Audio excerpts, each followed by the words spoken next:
What are you gonna do today, Napoleon? Whatever I feel like I want to do. Gosh! Ave Maria, and welcome to Whitelist, where I, an opinionated Catholic, recommend movies and other content that I think you should be watching. I'm your host, Dr. Hudson Leone, and today, I'm doing whatever I feel like by spotlighting the 2004 comedy classic Napoleon Dynamite. Before we get into it, let me be upfront and say that Napoleon Dynamite is a film with its fair share of critics, and this includes a certain political commentator you might be familiar with. Cult classic Napoleon Dynamite. I hate this film. I hate it. It's stupid. It's annoying. It's not funny.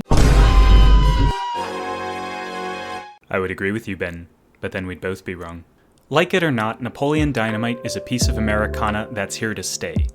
To some, it's a dry slice of life with oversaturated acting and a go-nowhere story. For those of us with taste, however, it's a pretty decent movie.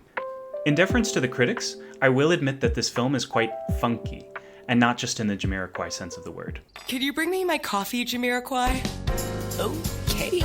This was a movie that started out as a student project, and it's definitely got that slapdash vibe about it. It was filmed over 22 days on a paperclip budget of $500,000. Producer Jeremy Kuhn edited the entire film in 9 days with software he never used before. In his own words, people would come by to check on me, and I didn't even know what time of day it was. Napoleon Dynamite is like blue cheese. It's got a bit of a bite to it.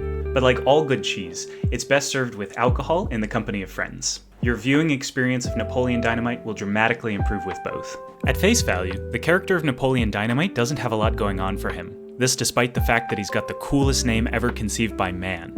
Napoleon is a dorky, socially inept, and not especially bright high school senior in a small farming town.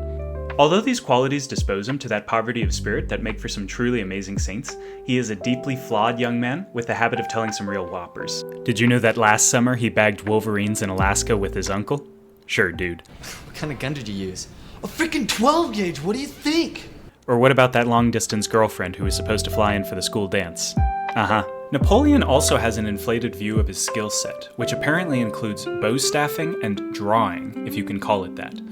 Nevertheless, there is a moment of vulnerability where he drops the facade and admits he doesn't have any skills. This turns out to be false, by the way. The Catholic fan favorite is probably Pedro Sanchez, a soft-spoken Mexican transfer student who decides on a whim to run for class president. Although religion is never at the foreground of this film, it's worth noting that every shot inside or outside the Sanchez household features some kind of Catholic iconography.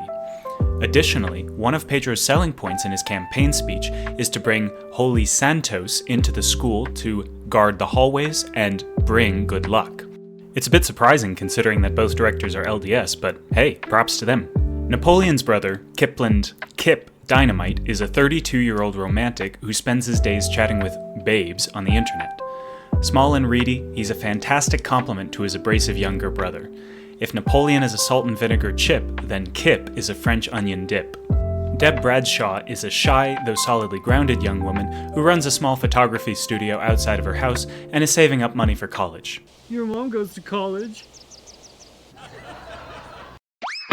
Despite her demure nature, she's made of some pretty tough stuff and is not afraid to scold her love interest Napoleon for a rude gesture she mistakenly attributes to him. The villain of this movie, if such a thing exists, is Uncle Rico, who volunteers to look after Napoleon and Kip when their grandma injures herself motorbiking. Uncle Rico is a huckster who yearns for his glory days as a high school football star. Although charismatic, he is just as insecure, if not more so, than Napoleon, and their altercations are the primary driving force of the story. One of the great things about Napoleon Dynamite, and one of the reasons why I, as a Catholic, am happy to recommend this film, is that it never crosses any major lines. There's no sex, drug use, blasphemy, or profanity, which is a rare find for a modern comedy. Nevertheless, there are some weird things you should keep in mind about this movie before you sit down to watch it. While Uncle Rico is never officially branded a pervert, he's definitely got that vibe about him. At the beginning of the film, he sells Tupperware, but eventually pivots to selling supplements for breast growth. At one point, he even tries selling his product to a group of high school girls. Gross. Eventually, Rico gets himself pummeled by a martial arts instructor who is not happy to find him placing pots over his wife's chest as a visual aid. Unsurprisingly, Rico is also a bit of a scoundrel. There's one occasion where he attempts to sabotage Napoleon's relationship with Deb by lying to her. Also, he steals a steak from Kip and hurls it at Napoleon's face. That's what I'm talking about.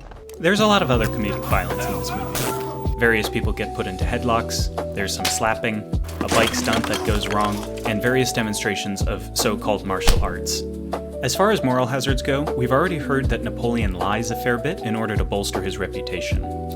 Another thing worth pointing out is that towards the end of the movie, there's a short number where some high school girls are dancing in what are basically cheerleader costumes.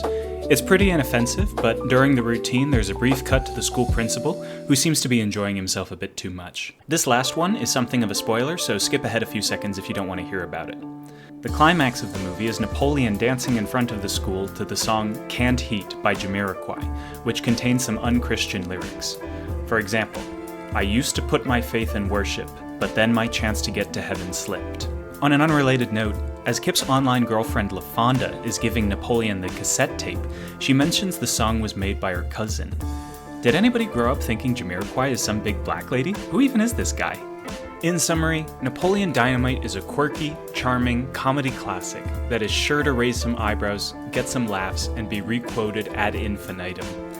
The characters are human, sometimes deeply flawed, and yet everyone ends up with better than they deserve. It seems that Pedro, in his presidential campaign speech, is unintentionally prophetic when he says, "If you vote for me, all of your wildest dreams will come true." Unfortunately for you, Pedro is a fictional character. You can, however, vote for me by subscribing to this channel and sharing the great video you just watched.